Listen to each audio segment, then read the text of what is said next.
We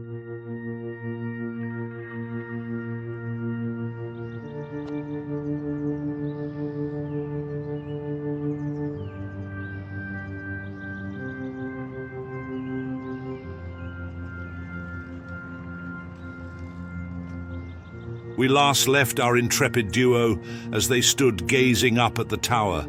The hero, Roderick, seemed undeterred, yet Bustin and Willett could not imagine such a tower falling to such scant numbers.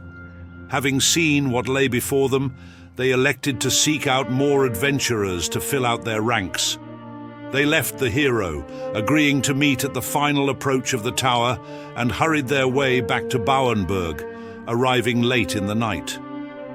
There they separated, each intending to rally what support they could as quickly as possible. Bustin set out to track down his arcane mentor and adoptive father, a secretive wizard of unusual powers, known by the name Buster Hyman. Hiding away in a well-concealed compound, Bustin found him hard at work with his research, a matter he could not leave unattended. However, Buster Hyman could see the dire need in his pupil's eyes, and in his place, he promised to send some of his other acolytes, saying they would arrive at the tower in no more than 1 week. The mere existence of such people came as news to Bustin Cider, who in his tenure with Buster had never once seen another student.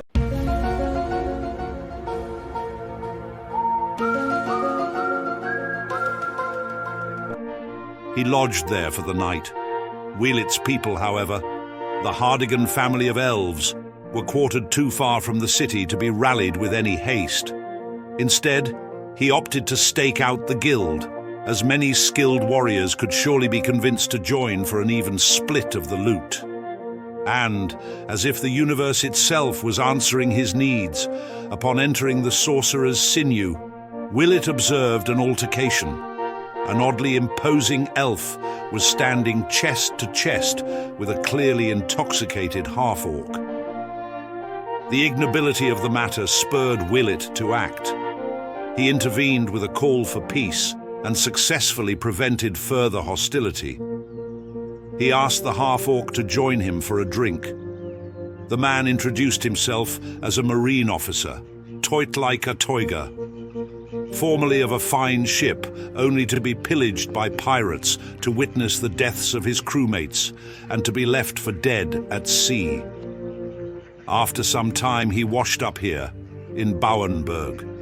Now he seeks to grow his fortune in order to fund his revenge on the pirates who murdered his people and destroyed his life.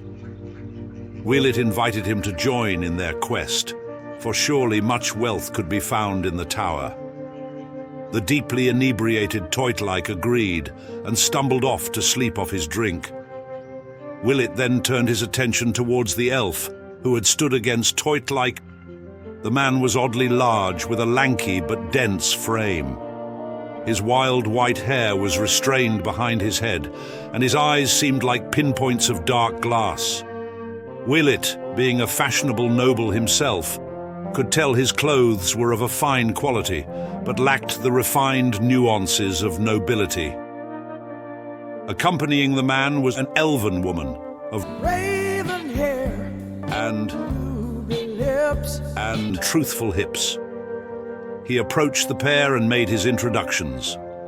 The pair introduced themselves by name, mildly surprised their reputation has not preceded them.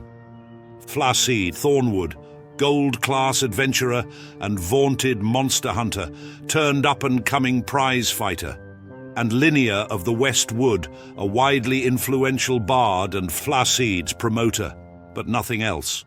In a stunning display of persuasiveness, Willett convinced the pair to join in the raid on the tower. They agreed to meet the rest of the crew inside the tower after a few short days. Willett, now quite inebriated himself, decided it was time to call it a night. Bustin and Willett reconvened the next morning, and after conferring on all they had done, set out for the tower once more. As they travelled back down the old imperial trudgeway, they came upon a clear-cut region. To them it seemed quite threatening, surely a trap waiting to be sprung. But as they carefully probed the periphery, it proved to be nothing more than a harmless field. They carried on, the grass well and truly conquered. After battling their way back down the tiresome route between Bauenberg and Deckard's swamp, they arrived once more before the tower and sought out the meeting spot where Roderick and his entourage had promised to await them. Upon arriving, however, it was clear that no one remained to await them. Though no bodies or sign of blood could be found, the various carts and equipment Roderick had been traveling with lie strewn about the area, as if ransacked by a great horde. The pair searched the area, finding nothing, and widening their search until they happened upon the path up to the tower's entrance. Before them, the dirt track gave way to a grey stone staircase leading to a fine stone courtyard, free of all overgrowth and bounded by carved stonework railings of exquisite craftsmanship. Leading from the courtyard, another set of stairs proceed up at a sharp angle, without rails, to the mouth of the tower. On either side of the stairs sat a towering demonic statue, as if on guard.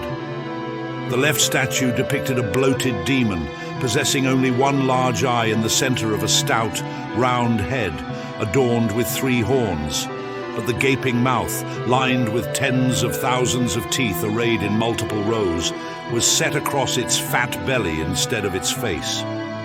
The right statue, a mass of tentacles in a roughly humanoid shape, in which thousands of life-size human statues are seemingly held by the mass. As the pair gazed at the horrific visages of the statues, they saw sitting atop one of the tentacles of the right statue, in a pose which might even be considered heroic if it wasn't for this particular location, was Roderick. Roderick alone. They called up to him and asked him to come down. Roderick laughed, held out his hand towards the pair and shouted, "Surprising move!" A cloak of burlap cloth flew up in front of Bustin and Willett's field of vision, and as it settled to the ground, Roderick now stood before them. He recounted the events of the past several days. It seems the very first night, the entourage set up camp too close to the tower. They found themselves under siege by a great many undead, too much even for Roderick of Solaire to hold back. The entourage scattered. Gaia Malbout managed to stay with Roderick for some time before being lost amidst the chaos. In the end, Roderick fought all night, only collapsing when the undead stopped coming out of the tower the next dawn. When he awoke, he was sitting on the statue. His position obscured him from the next several nights, which proved to be the same. Thousands of undead would pour out each night, making their way into the swamp, and from there Tyr knows. Now, united with the hero, the duo pressed on.